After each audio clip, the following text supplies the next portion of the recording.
काही गोष्टी अशा असतात त्या की मला तुम्हाला सांगूच वाटते त्या, कारण माझं असं कोण नाही सांगणार. आणि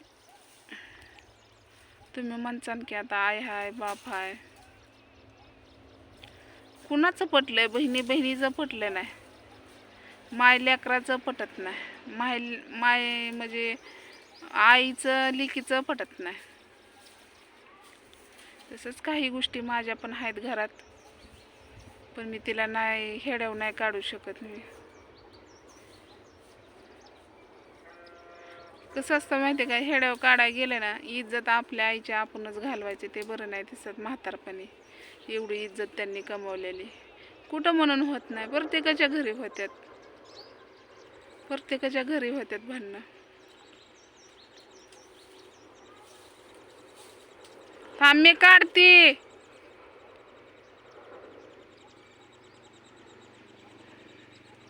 प्रत्येकाच्या घरी भांडणं होत्यात, प्रत्येकाच्या घरी मातीच्या चुल्या येत्या.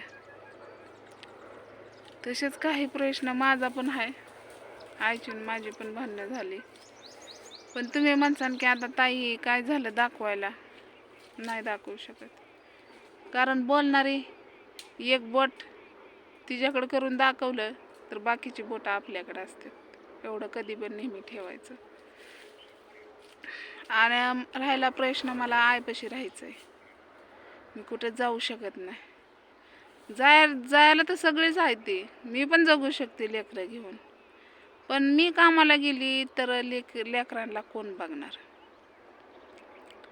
दीक्षा बघितलं तर दीक्षाला कोण बघायचं? म्हणजे मोठी आहे दीक्षा, आणि तुम्ही समजू शकता. मग ती दीक्षाला तर मी सारखं शाळेत नाही तर ठेवू शकत नाही घरी, शाळेत तर तिला जावंच लागते.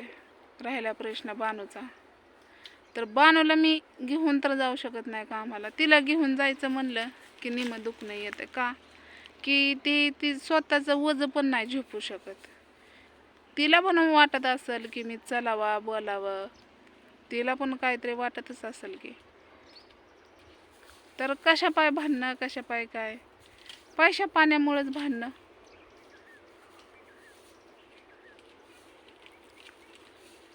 तर जाऊ द्या, मी बोलाय गेली, मला बोलणारी लय आहे ती. बाई तू आता आईचं सांगायला लागली, म्हणजे घरातली माझी, तू आईचा आता लागली सांगायला, जे आईचं कौतिक तू सांगत होती. कसं असतं माहिती का, जोपर्यंत आपण काम धंद करतो तोपर्यंतच आईबापा पण गोड असते ते.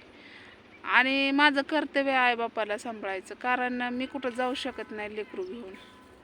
हां, बानू चलत असते ना तर मी दोघींना कुठं हॉस्टेलला टाकून बिनगुरी काम कष्ट करून महिन्याला मी त्यांना बघायला गेले असते. पण मी तसं पण नाही करू शकत. एकल्या बाईनं काम करावा तर लोक वाईट नजरेने बघतात.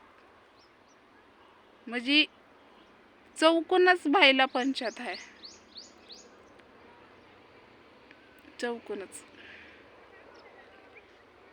तर जाऊ द्या, मी काय जास्त बोलत नाही. जसं जरी असली भांडणं घडीभर असतील, थोड्या वेळाने मी गोडच होईल.